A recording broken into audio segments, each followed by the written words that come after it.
Бүгүнкү чыгарылышыбыздын коноктору Адилет Аттокуров, Кыргыз Республикасынын Шахмат Федерациясынын вице-президенти, Ош облустук жана Ош шаардык шахмат федерациясынын президенти.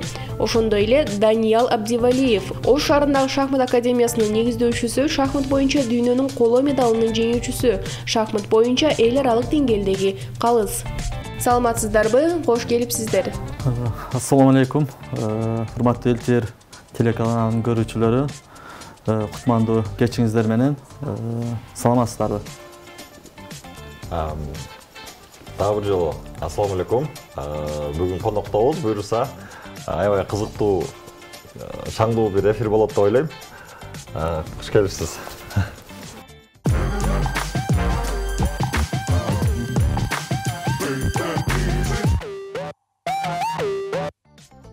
Мектепти аяктаганыңыздарга канча жыл болду? Мен мектепти бүткөнүмө быйыл 19 жыл болот. 2003 жылы мектепти аяктаганмын. Ош шаарындагы номер 42 Кермет орто мектебин бүтүргөнмүн. Мен аяктаганыма 10 жыл болду. Быйыл 10 жылдыкты буюрса белгилейбиз. Ноокат районундагы Мырзагапаров жөндөмдүү балдардын жатак гимназиясын бүтүргөм. Мектепте кайсыл сабактардан кыйналдыңыздар? Кандай окуучу болгонсуздар? Мектепте жакшы эле окудум, ортодон жогору. Дээрлик бардык сабактардан эле жакшы окугам. Мен гимназияда ошол номер 1 болуп бүткөм. Президент болуп, анан райондагы мыкты жалпы республикалык тестирлөөдөн алтын медаль алгам. Ошол 192 балл алгам. Жогорку республикалык тестирлөөнү тапшыргансыздарбы? Сыр болбосо канча балл алгансыздар? Биз дагы ошол жаңы биз экинчи жолу тапшырганбыз, экинчи жыл. Бизден мурунку бүткөндө биринчи жолу тапшырган. Жалпы республикалык тесттен мен 180 балл алгам. Ошол эмеге университетке ошол бюджет тармагын бүтүрдүм. Мектеп кезиндеги билимиңиздер канчалык деңгээлде эсиңизде калды деп ойлойсуздар? Мен эми азыркы кезге чейин ошол чынын айтсам мектептеги окуган деңгээлим аябай жардам берет. Эми университетте бир аз өткөл мезгил болуп, өтө эле жакшы окудум деп айта албайм. Ал эми мектептеги билим деңгээлим жакшы эле деп ойлоймун. Мен университетке барганда көп жардам берди мектеп. Бирок азыркыга чейин эле жардам берет. Баягы каттарды жазганда кайрылуу каттар кыргыз тили мисалы өзгөчө. Анан азыр биз ишкердик менен алектенип атам. Ошол учурда ошол эле математика, эсеп чыгаруу башка көп жардам берип атат. Эми канчалык эсимде калды билбейм. Биринчи бөлүм мектеп жана мен деп аталат. Бул бөлүмдө келген конокторубуздун мектеп кезиндеги билими текшерилет. Ал эми суроого жооп бере албаган конок өзү тууралуу кызыктуу маалымат менен бөлүшөт.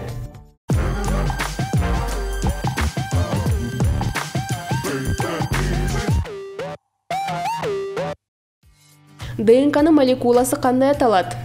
ДНКнын молекуласы хромосома аталат. Туура болушум керек. Ошондой. Күн системасындагы планеталардын күндүн айланасында айлануу жолу эмне деп аталат? Орбита деп аталат. Орбита, туура.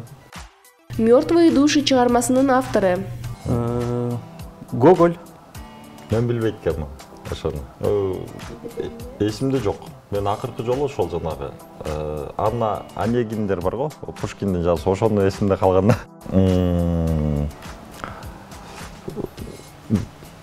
Так.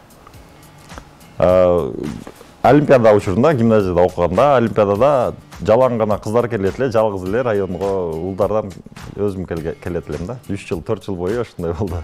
Евразия материгин 2 бөлүккө бөлгөн тоо кыркасы? Шару же тоо? Жомолуң ошо жакта эле, же Тибет жок ал деген Евразияда, Азияда да. Урал тоо кыркалар эмеспи? Урал. Жомол Тибет болуш керек менин оюмча.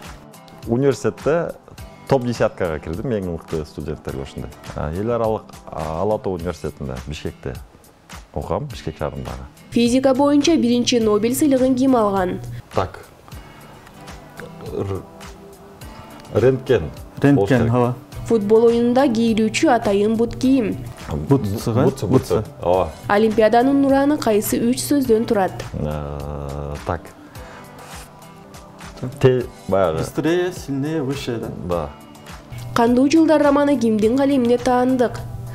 Токонбаев болуш керек, а? Алы Токонбаев Балка акын. Эр киши деген каарманды кайдан уктуңуз эле? Эр киши менимче Түгелбай Сыдыкбековдун Көк асабасындагы. Эсимде жок экен, билбей жатам. Андай болсо, 10 класста мен мектеп учурунда баягы кызыктуу окуялар көп өткөн. Дарыянын берки бетинен аркы бетине ушундай манжанын жоонундагындай зым менен үстүнө жатып алып өткөнбүз да, ушундай. Көрсө тодогу адамдар ошону менен как көпүрө катары колдонушат экен. Ошондой. Кусейин Эсенкожоевдун 3-шаар чыгармасы кимдерге арналган? Жаш балдарга арналган. Балдарга арналган чыгарма. Фантастикалык чыгарма. 3-шаар. Биз жашаган галактиканын аты? Эме да, Саманчынын жолу. Болуш керек. Саманчынын жолу, ооба. Бул агайыбыз баягы факт айткысы келбей эле кайдалап коёнат дейм. Жылдыздар Кайсерлинин гиганттык системасы кандай аталат? Орбита го, орбита.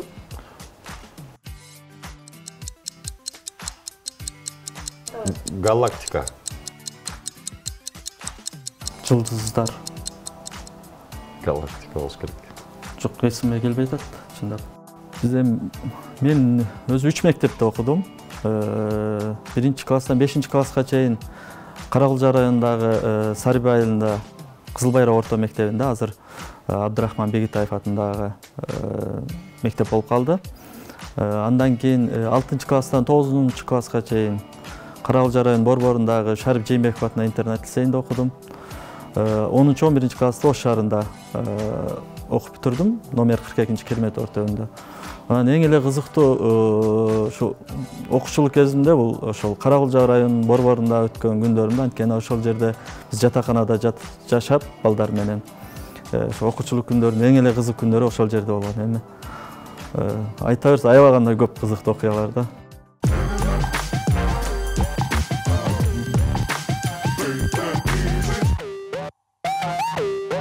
Түнкү чырак жер шарынын табигый спутниги.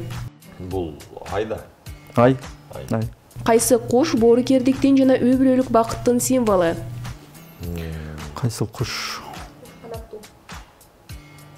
Көгүчкөн. Көгүчкөн болушу мүмкүн. Турналар эмеспи? Ак турналар. Кызыктуу. 4 тилде сүйлөйм, эркин сүйлөйм. Англисче, түркчө, орусча, кыргызча. Ошондой. Деңиз акробаттары? Булар дельфиндер болуш керек, мен оюмча. Дельфин, деңиз акробаттары. Бирөөнү эле айтыш керек да. Дельфин, бирөө эле болсо дельфин го.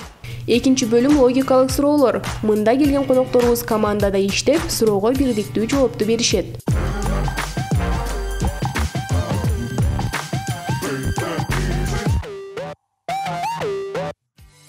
Ашканадагы эң чоң мискейге эмне батпайт? Бул ашканада капкагы батпайт болуш керек баягы үстүндө. Капкагы? Ооба. Сиз самолетто турасыз. Алдыңызда ат, артыңызда машина турат. Сиз кайсы жакта турасыз? Ат асманга чыга албайт да. Самолет. Так, бул парктагы жанагы жаш балдардын эмелери эмеспи? Карусель сыяктуу. Ооба, болушу мүмкүн. Ач карын канча жумуртка жей аласыз? Ач карын. Логикалык суроо, Ач карын канча жумуртка? Курулганбы? Кандай жумуртка? Демек, жумуртка. Бышкан болбосо да эч кандай жей албайбыз да. Эгер бышкан болсо, билем, жанагы сөлөкөткө жараша желе берет. Ач карын. Эч кандай жей албайбыз го. Жок, жей албайбыз го, жумуртка бышырлек го дейм. Несебин биле албайбыз бышкандан кийин. Может, ошондой го? Канча ошондо? бир эле жумуртка болуп калат. Тарелкада баары эле бирге кошулуп келет да. Ачык карынга биринчи бир жумуртка кирет да, э? Бир эле дейли, э? Бир эле го. Тарелкада билбейсиз, сан канча болот ал жакта? Турабы? Ошол бир нерсе турат, э? Ушул ачык карын деген сөз. Ачык карын. Эмне болушу мүмкүн бул жакта? Ачык карын бир жумуртка. Менин оюмча жанагы эле ошол тарелкада баары кошулуп бир болуп келет да, ошого эле бир жумуртка деп айтсак, анан ал жакта эсебин эчнеси да, эми билбейм. Рыцарды да, епископту да, башкача айтканда атты же пилди ким көтөрүп жылдыра алат? Экөөбүз го шахмат. Шахматисттер ооба. Эмне отто күйбөйт, сууда чөкпөйт? Отто күйбөйт. Сууда чөкпөйт. Күйбөйт, сууда чөкпөйт. Абабы, э? Отто күйөт да, аба, кычкылтек. Билбейм. Так, сууда чөкпөйт. Бул эмне болушу мүмкүн? Кычкылтек десек, күйөт. Жемеге, отто сууда чөкпөйт. Ошо от эмеспи? Көлөкө. Негизи ушундай болушу мүмкүн да. Шахмат деп койсо.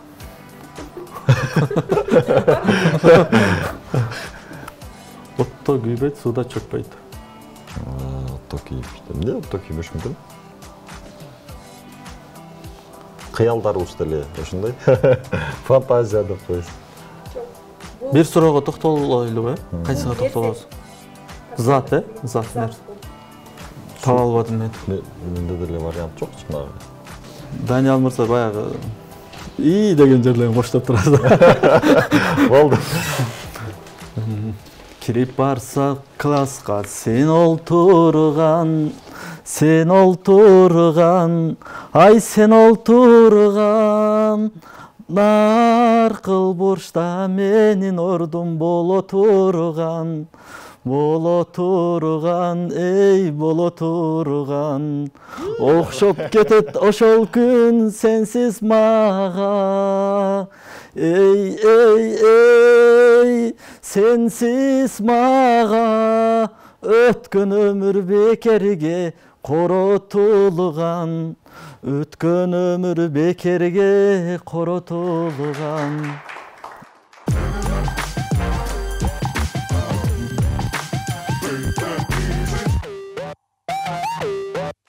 Алты бут, эки баш, бир куйрук.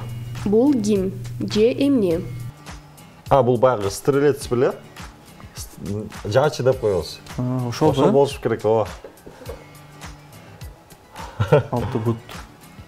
Так,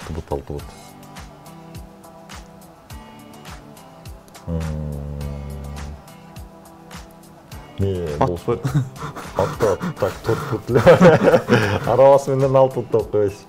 Мул эмеспи анда? Бул ошол неме да. 6 бут болсо, мул ал качан жок. ортосунда. Көпөрдү көрө алат. Ат минген улакпы? адам да. Атчан. Улак көкбөрүнү минип кетип аткан, э? Улакчы. Адамда 2 бут, атта 4 бут, 6. Экөөнү Туура, ушул жок. Ооба. Атчан адам. Үйсүз шаарлар, суусуз дарыялар, дараксыз токойлор кайда? Сүрөттөрдө, ооба. Пейзаж. Интернетте бар деп коет. Жооп бербей эле коелучу, бирөөнү ырдатканды жакшы. Жок, мен ырдагым келбей эле. Ошонун баары сүрөттөрдө эле, ооба. Жанагы картинкаларда, пейзаж ар кандай. Китептерде болушу мүмкүн. Картада же глобуста? Ооба. Россияда биринчи, Францияда экинчи орунда турат. Бул эмне? Р тамгасы. Россия, Франция. Самолет, пароход, аба шары, вертолет. Кайсы сөз ашыкча? Пароход. Бардыгы абада болот, пароход суда. Актан 5 жашта, Ажар 9 жашта. 3 жылдан кийин алардын ортосунда канча жаш айырма болот? 4 жаш эле болот. Ошондой эле болот, ооба. Мурдагыдай эле. Элдин баары кимдин алдында баш кийимдерин чечет? Чач тарашына. Bir жылда канча айда 28 күн бар? Канча 12 айда? айда. 12 12 айда айда. теңеле бар, 28 күн. Жашыл адамды көргөндө эмне кылуу керек? Жашыл адамды? Жашыл адам болобу? Халыкка айтып атат окшойт. Жашыл адамды көргөндө Жашыл адамды көргөндө кол жабыш керек деп койсуң. Халк тууралуу болуп атабы бул жерде сөз? Кайсы жашыл адам? жашыл адам Чөп адам эмес. чөптү жанагы эме охотниктер үстүнө чөп эме кылып алып барышат го, ошолор эмесби? Солдаттарбы? Солдаттар. Билбейм. Жашыл адамды көргөндө эмне кылуу керек? Жашыл адамды көргөндө Жашыл. Бул жанагыларчы эме киолотко тартылганда съемкада жашыл. Съемкадагы адамдар эмеспи? Ошо Адилет Байзен жооп берсин. Припев. Кайырмагы. Эржеги эл четинде, азамат жоо бетинде, алыста кыргыз элим, ардайым сезимимде. 3 бөлүм менин дүйнө таанымын деп аталат. Мында келген конокторубуздун дүйнө таанымын текшеребиз. Суроого жооп бере албай калган учурда алдын ала даярдалган суроолорго жооп беришет. Перс тилиндеги кайсы оюндун аталышы башчы өлдү дегенди түшүндүрөт? Шахмат. Эң сабаттуу шахмат оюнундагы фигураны атаңыз. конь ат го. Ферзь. Ат эми көпчүлүк жерден секирип Ферзь бул деген королева, жана ханша. Менимче ат го, аттын жүрүштөрү өзгөчө да. Негизи кесип тандаганда ошондой болгон. Кесип тандаганда мен кайсы кесипке тандарымды биле алган эмесмин да. Анан баягы университетке өтүш үчүн англис тилди билиш керек экен биринчи курска. Ала Ата университетинде нулевой курс деп коет экен. Мага айтышканда, мындайча айтканда, нулевойду окуп туруп, кийин биринчи курска өткөндө которуп аласың деп. Мен финансистке тапшыргам эң биринчи. Анан изденип жүрүп акыры инженер робототехники ошого которгом да. Анан неге кичине бир аз кейигем, алар мага факультет которсоң, жанагы бюджеттик скидкаларыңдын баары күйүп кетет дегенди айткан эмес экен да. Ошон үчүн мага кайрадан улуттук тест тапшырууга туура келген ошого. Крокодил Гена бош убактысында кайсы оюнду ойногонду жакшы көрчү? Гена. Кыяк эмеспи? Кыяктуу менимче жалда шахмат бар. Шахмат. Ошону билбейм, бирок Гена жанагы крестики ноликини ойногондой эле эсиме келип атат. Спорт түрү болсо шахмат эле болгонбу, шахмат, Шахмат суроо. Болушу мүмкүн, Унаадагы бут менен башкарылуучу рычаг. Педальдар, цепление, тормоз. Ferrari унаа маркасынын эмблемасына кайсы жаныбар тартылган? Ат, ооба. Ат. Финишке карай жолдун башталышы? Старт. Муздагы бийчи? Фигурный катаниядагы фигурист. 2022 жыл Кыргызстанда кандай жыл? Инновациялык жыл болду. 21 ошондой болду. Санар тештирүү жылы. 22 жыл айымдарга байланыштуу болуш керек, адашып болсом. Же биздин шахматтар эле төлкө ошондой болду. Фидеде ооба айымдар. Шахмат федерациясында ооба. Айымдар жылы болду. Кыргызстанда азыр. Жок, мен окудум эле, эсиме чыгып атат бирок. Кыргызстанда айлык көтөрүү жылы болуп калды да.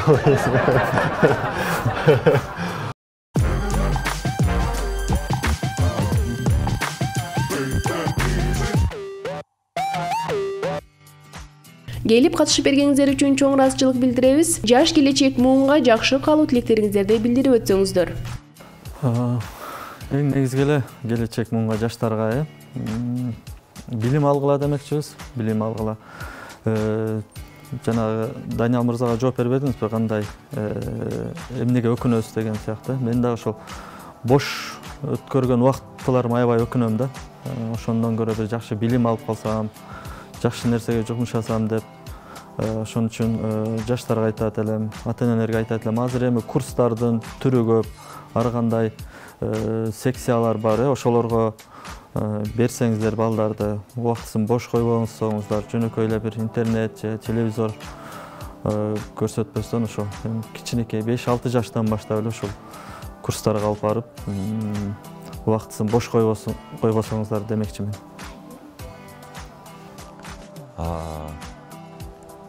Азыр мына 21-кылымда мен байкашымча көп жаштар баягы өзүнө болгон ишенбөөчүлүк пайда болуп турду өзгөчө.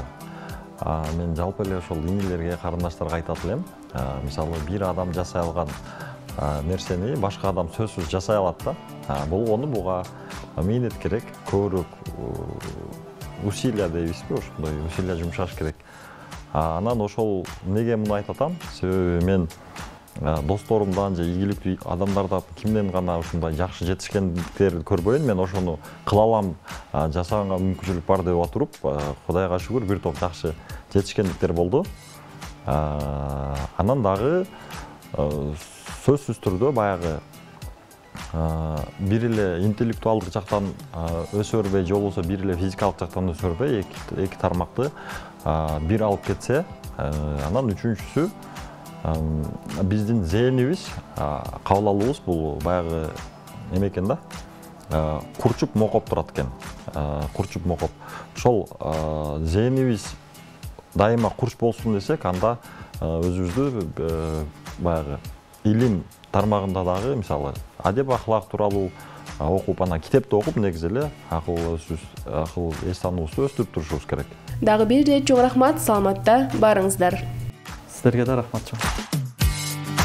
Халыкты айтып атат окшойт. Жашыл адамды көргөндө жашыл адамды көргөндө кол жабыш керек деп койду. Халк тууралуу болуп атабы бул жерде сөз? Кайсы жашыл адам? Жашыл адам чөп